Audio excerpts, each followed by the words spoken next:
In this video, we will discuss equivalence between context-free grammar and push-down automata. Means, given a grammar, we can construct a push-down automata, or given a push-down automata, we can construct a context-free grammar. A PDA means non-deterministic push-down automata.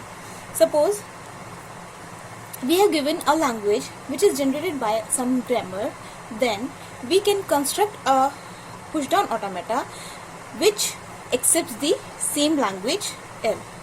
Now, here is the relationship among context-free grammar, push-down automata with empty store, and push-down automata with final state. If a context-free grammar is given, then we can construct a push-down automata with empty store. If a push-down automata with empty store is given, then we can change it to a push-down automata with final state. And similarly, if PDA with final state is given, then we can change it to PDA with empty store. And if a PDA is given, then we can construct a context-free grammar. Now, there are two cases. If a grammar is given and we are required to construct a push-down automata, then two cases are there. Number one is when the context-free grammar is a linear grammar. Linear grammar means at the right hand side, all the symbols are having at most one non-terminal at the right hand side. Right?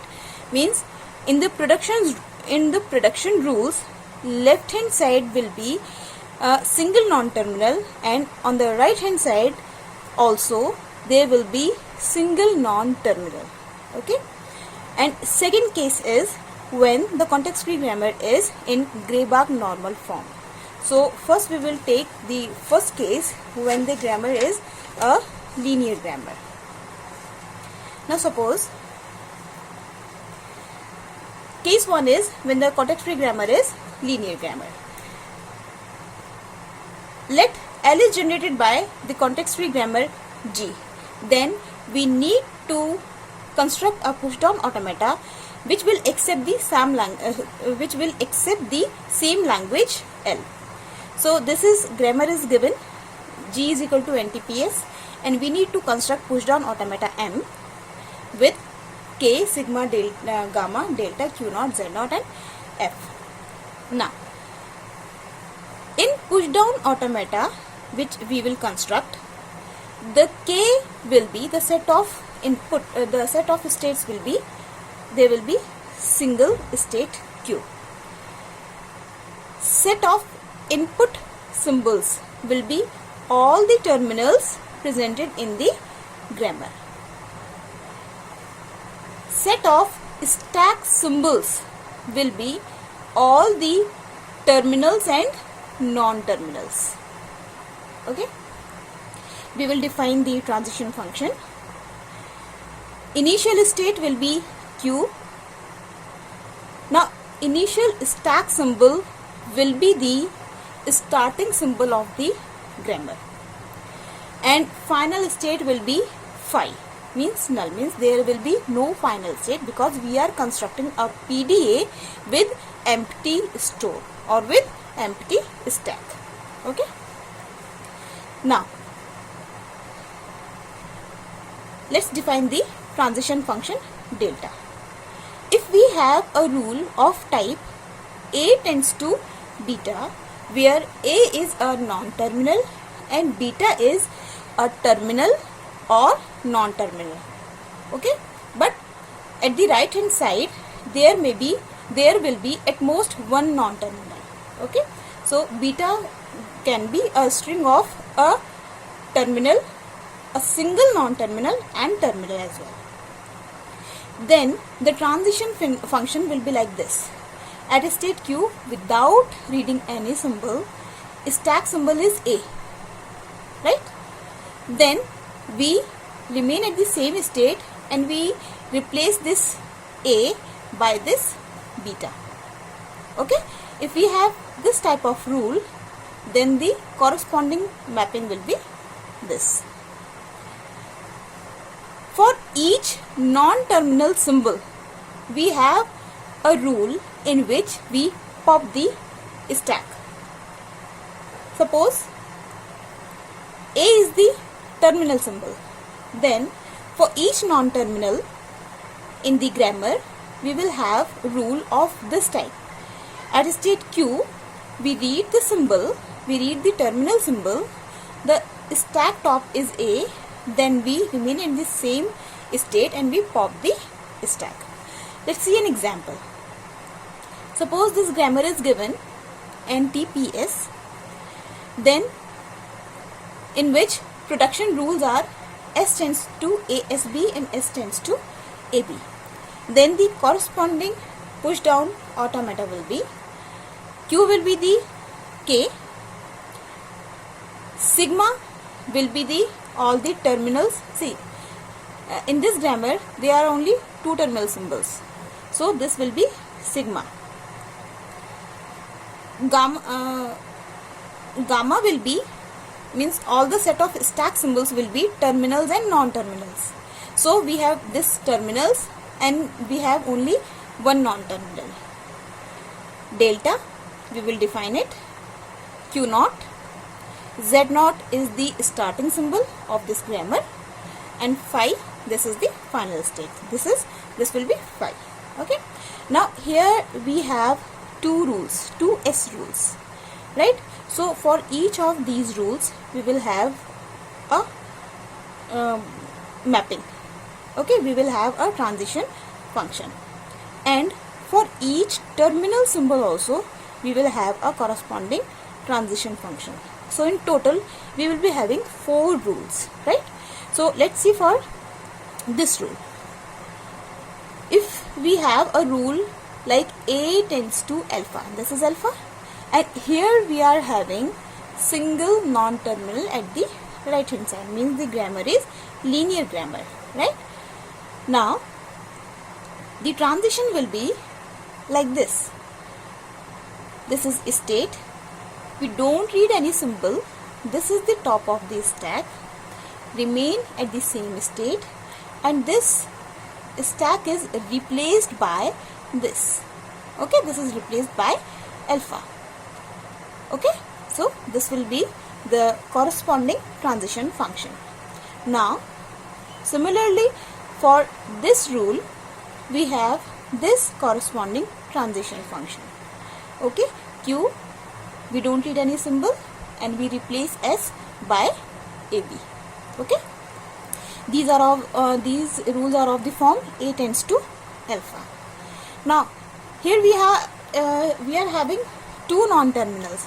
So for each non-terminal we have these two rules. This rule is for A. At Q we read A, the top of the stack is A, we remain at the same state and we pop the stack. Similarly for terminal symbol B also we have a rule. Okay. Now for this grammar we have constructed this automata. Now how would you know that the automata which we have constructed is correct? Now let's take an example in which this is the string which is derivable from the grammar. Okay, we have rules S tends to ASB and S tends to AB. So using these rules we are able to derive this string. Now this string should be accepted by the automata which we have constructed. Okay, so starting with this is the string which is stored on the input tape, and initially the stack contains the starting symbol S. Okay, now using rule 1, what is rule number 1? Without reading any symbol, replace S by the right hand side. Okay, so what we do, we are at this state, this is the current top symbol of the stack. Then what we do, that without reading any symbol, this stack symbol S is replaced by ASB. Okay, so now the stack will become like this. This S is replaced by ASB, where A will be the top of the stack. Below this S will be there. and after that B will be there. Okay. Now using rule 3. Rule 3 is for terminal symbol. Rule 3 is that read symbol A and pop the stack. Okay. So we read a symbol and pop the stack and we go to the next symbol. Right. First we had this scenario.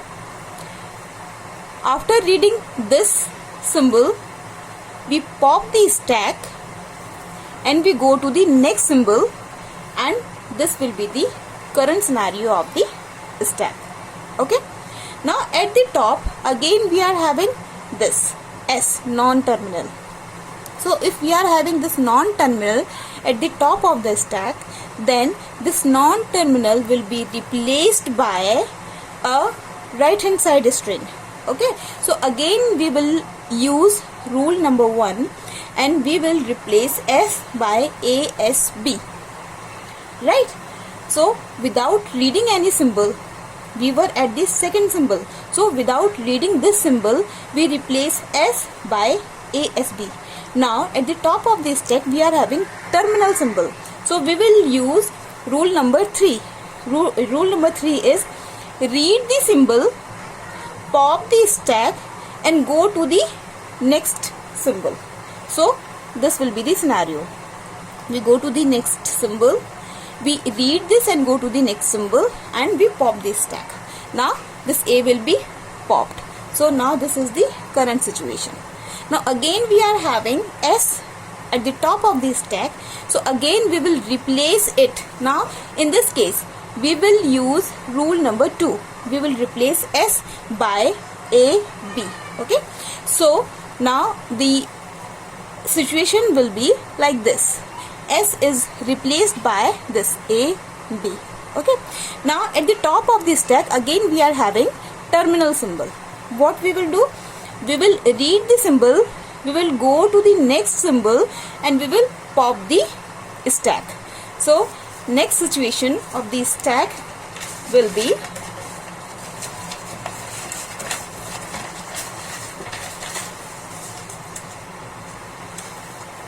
this is the next condition. Okay. Now using rule 3, which is the terminal symbol for B. What is that? Read the symbol, pop the stack and go to next symbol. So we read it and we go to next symbol and we pop it. Then what will happen? We read 1B and pop 1B. So this will be the situation. Okay.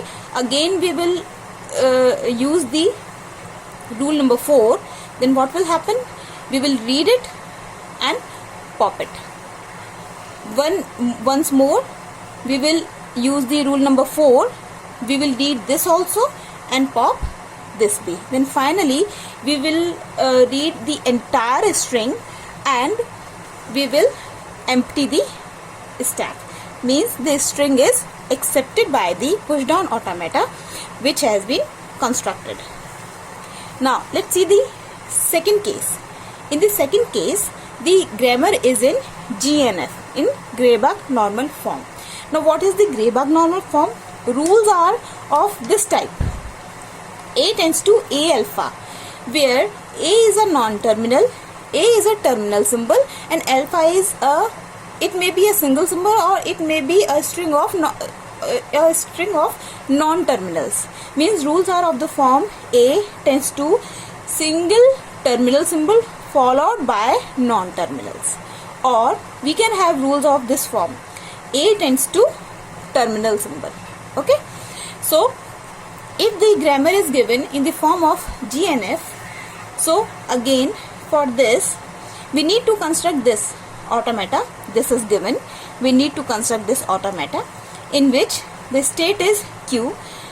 Terminal symbol, all the input symbols will be the terminal symbols. All the stack symbols will be the non-terminal symbol. In the first case, here we had terminal union non-terminals. But in this case, on stack, we can replace only, or we can push only non-terminal symbols, not terminal symbols, right? We will define transition function. Q naught is Q, S is the initial stack symbol, and phi is the final. There is no final state, that's why we are using it phi here. Okay, so let's define the moves. First is, if we have rules of the form A tends to A alpha, then the transition will be of this form. Q, this is A, this is stack, and this stack is replaced by, the top of the stack is replaced by this alpha. Okay, if we have this type of rule, then the transition will be like this. Now if we have this type of rule, then we will have the transition for popping this stack. Means at Q we read A, stack symbol is A, we remain at the same state and we pop the stack. Now let's see an example for this also. S tends to ASS and S tends to B. See, here the grammar is in Greybag normal form. So here we are having only two rules. Number one is S tends to ASS. Then in this case, what will happen? This, we read a symbol A. This S is replaced by, this is the stack symbol, it is replaced by alpha. This is alpha. Okay, so this is replaced by SS. Next, for this type of rule, we have this transition, S tends to B. We read a symbol B and we pop the stack. Okay, now let's check whether we have constructed the correct push down automata or not. Again, let's see an example. This is the grammar given. Suppose this grammar generates this string. Now this string should be accepted by the push down automata. Okay, now let's see whether it is accepted or not.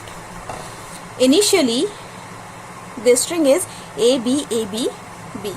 The stack symbol is S. Then using rule 1, what is the rule 1? Read symbol and replace the non-terminal by the right hand side, by the non-terminal symbols only. So we read this symbol and we have this rule, S tends to SS. We read the symbol and we replace this S by this SS. Okay, so we have this S here, we read a symbol and we replace this stack by this SN and we move to the next symbol. Then we use rule number 2 where we read the symbol and pop the stack. Then when we read B, then we read it, we move to the next symbol and pop the stack. Okay, earlier the stack condition was this, we had two S's, and after this we have single S. Okay, now again we have A. Now after reading A, the S is replaced by 2S. Okay, so we read this A, go to the next symbol B, and S is replaced by this 2S. Now we have this B, so we will use the second rule. What is second rule? That we read B, we read this B, we pop the stack and we go to the next symbol. So after reading B, we go to the next symbol and we pop the stack. Okay, and again using the same rule number 2, we read this symbol, we pop the stack and we go to the next symbol. Now there is no symbol left. Okay, and we pop this stack. Now there is no symbol to be popped. That means the string is accepted. Thank you.